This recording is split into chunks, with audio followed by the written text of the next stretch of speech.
Welcome to back to Shatrubodh. आज episode है 107। ठीक।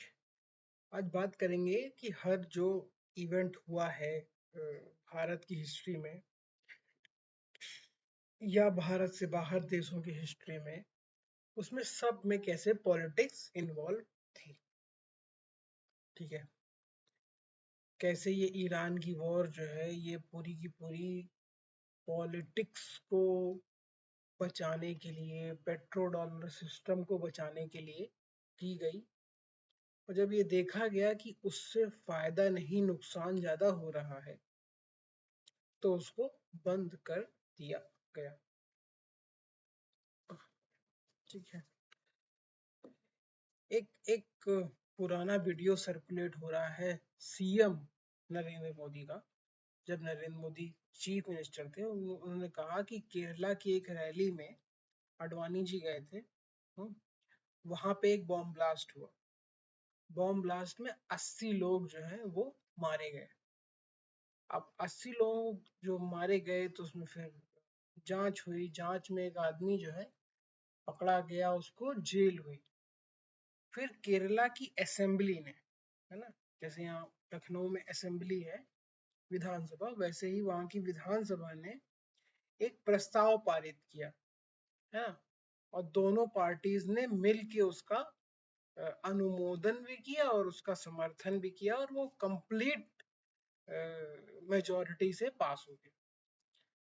वो उसका ये था कि जो जो ये एक्यूज्ड पकड़ा गया है 80 लोगों को बॉम्ब करने के लिए, उसको छोड़ दिया जाए। ठीक है। ये रील जो है वायरल है सीएम नरेंद्र मोदी की, क्योंकि उन्होंने इस चीज को समझाने की कोशिश करी। ठीक है। अब इस पे आते हैं, क्यों हुआ, कैसे हुआ, क्या हुआ। ठीक है।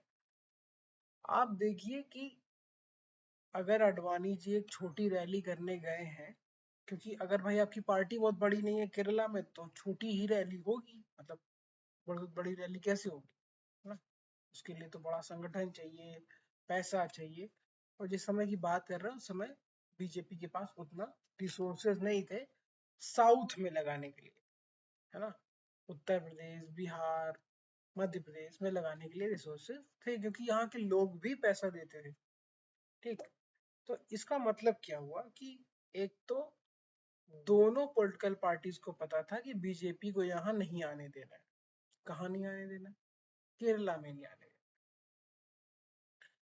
यहाँ पे रेमिटेंसेस आते हैं, यहाँ पे पहाड़ बहुत हैं, यहाँ पे लोगों को डरा धमका के कन्वर्ट करना आसान है ना। चाहे आप क्रिश्चियन मिशनरी हो, चाहे आप मुस्लिम वक्फ बोर्ड वाले हो, यहाँ पे जमीन कब्जा करना, बहुत सारे लोगों को लाके बसाना, लोगों को डरा धमका के लालच दे के कन्वर्ट करना आसान है, इसलिए यहाँ पे बीजेपी को नहीं आने देना है। ठीक है। इसमें एक छोटी सी बात और है। एक एक अमेरिका में एक इवेंट हुआ था, उसका जो पोस्टर था उसमें जो है हर स्वयंसेवक को एक कील की तरह दिखाया गया था। पूरी ड्रेस थी, टोपी थी, और वो कील की तरह लकड़ी में धंसा हुआ है। और एक जो जो है जो ठोकने वाला हैमर होता है, वो लकड़ी का काम करता है ना, कारपेंटर, उसके पास उसी में से वो कील निकालने का भी एक वो हैमर होता है, उसी के पीछे नहीं लगा रहता है। उससे वो नोच नोच के जो है वो एक एक आरएसएस मेंबर को निकाल रहा था। ऐसा पोस्टर था अमेरिका की एक बड़े इवेंट के उसमें। ठीक है। कैसे इसको फाइट करना है, तो ये कौन फाइट करना चाहता था? अमेरिका के लोग इस चीज को फाइट करना चाहते थे। ये 2019 से पहले की बात है। ठीक है। जब जब डीप स्टेट और अमेरिका और जॉर्ज सोरोस को लगता था कि नरेंद्र मोदी को इलेक्टोरली हराया जा सकता है, तब तक ये चल रहा था। ठीक है। तो उनको भी पता था कि आरएसएस ही दुश्मन है। कांग्रेस को और कम्युनिस्टों को भी पता था कि आरएसएस ही दुश्मन है। और कश्मीर में जब हिंदू लोगों पे अत्याचार होने शुरू हुए तो सबसे पहले जिन लोगों की हत्या शुरू हुई उसमें एक एक धाड़ा जो है, उनका एक परसेंटेज जो है वो आरएसएस वर्कर्स भी थे। ठीक है, कहाँ पे? कश्मीर में। तो कश्मीर में भी लोगों को पता था कि आरएसएस दुश्मन है, केरला में भी पता था लोगों को कि आरएसएस दुश्मन है, और अमेरिका में भी लोगों को पता था कि आरएसएस दुश्मन है। अब आरएसएस अच्छा दुश्मन क्यों है ना? आरएसएस जो है वो दुश्मन क्यों है? क्यों पश्चिम बंगाल में हिंसा का सहारा लिया बीजेपी को ना आने देने के लिए? क्यों तमिलनाडु जैसे ये क्षेत्रों में हिंदी भाषियों को पीटा गया ताकि बीजेपी ना आ पाए, आरएसएस वाले ना आ पाए? ये सवाल आपको भी अपने आप से पूछने चाहिए ना, एज अ पर्सन भी इस बारे में जानकारी आपको करनी चाहिए। अभी जल्दी में केरला ने एक नियम दिया है, जयंत मुद्रा मुंद्रा जिनके पास बहुत ज्ञान है, वो उन्होंने ग्रो पे इस बात को एक्सप्लेन किया है। ठीक है, कि केरला ने कट डाउन कर दी है सोलर सब्सिडी, क्योंकि सोलर जो है वो सॉल्यूशन नहीं है, ऐसे ही बताता है। ठीक है, बड़े जल्दी जल्दी बताएगा और फिर ऐसे सोलर सोलर सॉल्यूशन नहीं है। उत्तर प्रदेश की सरकार बेवकूफ है। गुजरात के सीएम जब थे नरेंद्र मोदी, तब से वो सोलर के पीछे पड़े हुए हैं, सोलर में सब्सिडी दिए जा रहे हैं। वो नहर के ऊपर जो जगह रहती है उसमें उन्होंने सोलर लगाया, लोगों को इंसेंटिवाइज किया कि अपने खेतों में सोलर लगाओ, और भारत सरकार मतलब गुजरात सरकार को बिजली बेचो। वो सब बेवकूफ है। जयंत मुद्रा के पास बुद्धि है ना, और ग्रो वालों के पास बुद्धि है, बाकी किसी के पास बुद्धि नहीं है। ठीक है, तो इन लोग की नीयत पे सबसे पहले शक करने वाला है कि अगर लखनऊ में 1 लाख सोलर पैनल्स इंस्टॉल हुए हैं लोगों के घरों पे, 1 लाख इंस्टॉल हुए हैं। अब इसमें मैं मान के चलता हूँ कि कमर्शियल और जो जो निजी होते हैं, है ना, वो दोनों शामिल है। तब भी 1 लाख छोटे से लखनऊ के लिए, जिसकी टोटल पॉपुलेशन 30-40 लाख है, जो जो एस्टिमेट है ना, हो सकता है 60 लाख भी हो, लेकिन उसमें भी अगर मान लीजिए 4 लोग का घर होता है, नॉर्मल 4 लोग का ही घर होता है ना, ज्यादा का भी हो सकता है, बट मैं 4 मान के चल रहा हूँ, तो भी अगर 1 लाख घरों पे लगा हुआ है तो 4 लाख घरों पे तो लगा हुआ है ना, 4 लाख लोगों पे सोलर लगा हुआ है।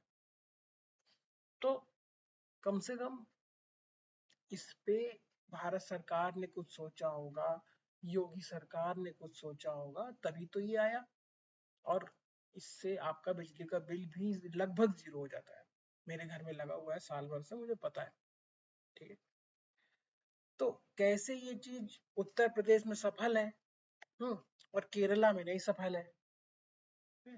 और जयंत मुद्रा आपको समझा देंगे, नहीं नहीं अभी तो बैटरी आएगी तब सोलर लगवाइएगा, नहीं नहीं सोलर दिन में चलता है रात में नहीं चलता है, इसलिए जो है दिक्कत है।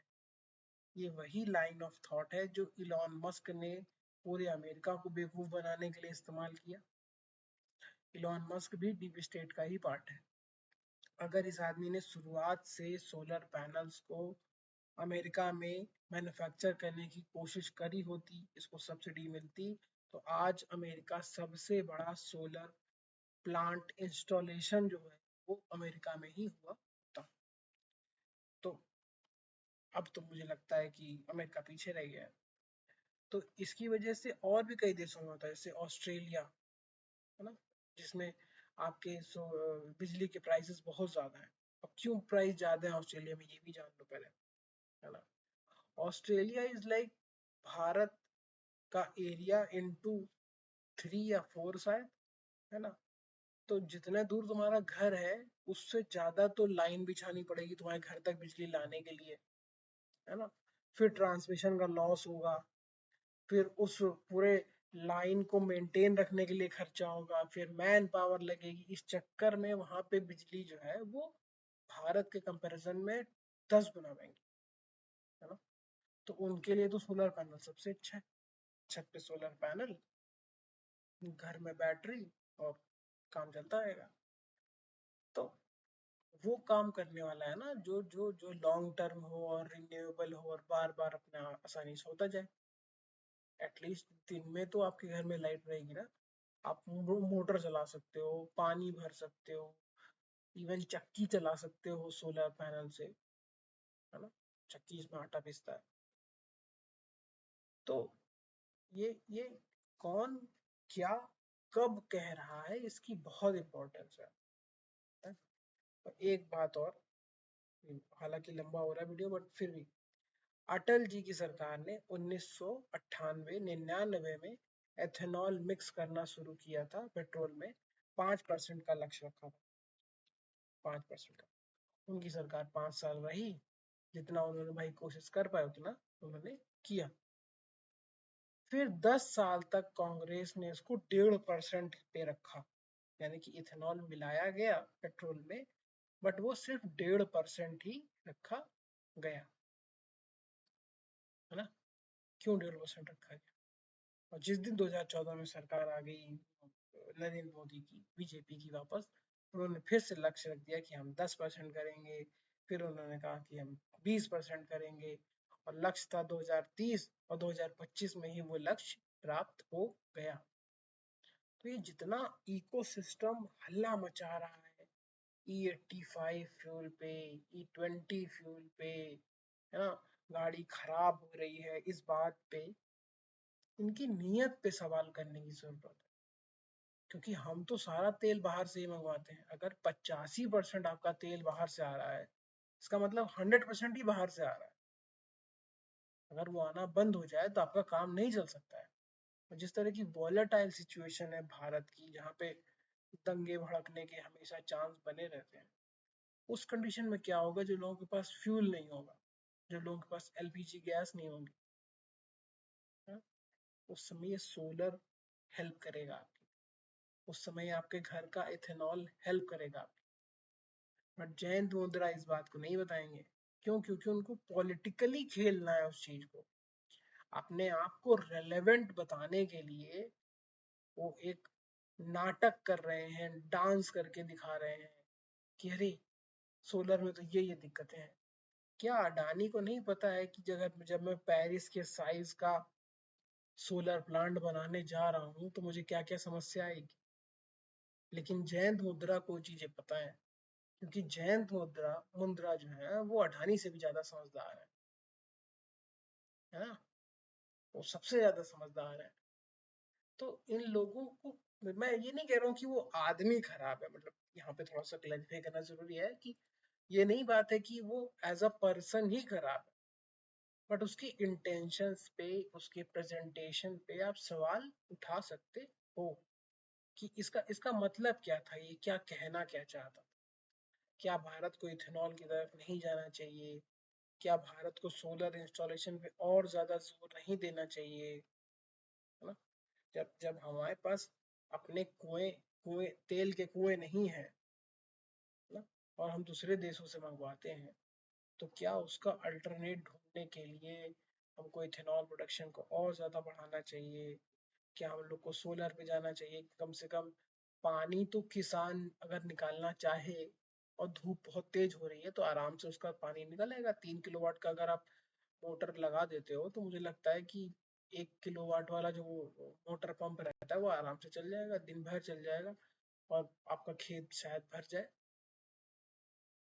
ना। तो कम से कम वहां तो डीजल का इस्तेमाल कम हो जाएगा।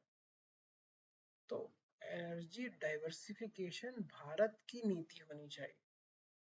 ये केरला वाले, ये जयंत मुद्रा, है ना, और अमेरिका और राहुल गांधी, ये सब लोग क्या सोचते हैं इससे फर्क नहीं पड़ता है। भारत को क्या चाहिए एज अ नेशन, इससे ज्यादा फर्क पड़ता है। Thank you for listening.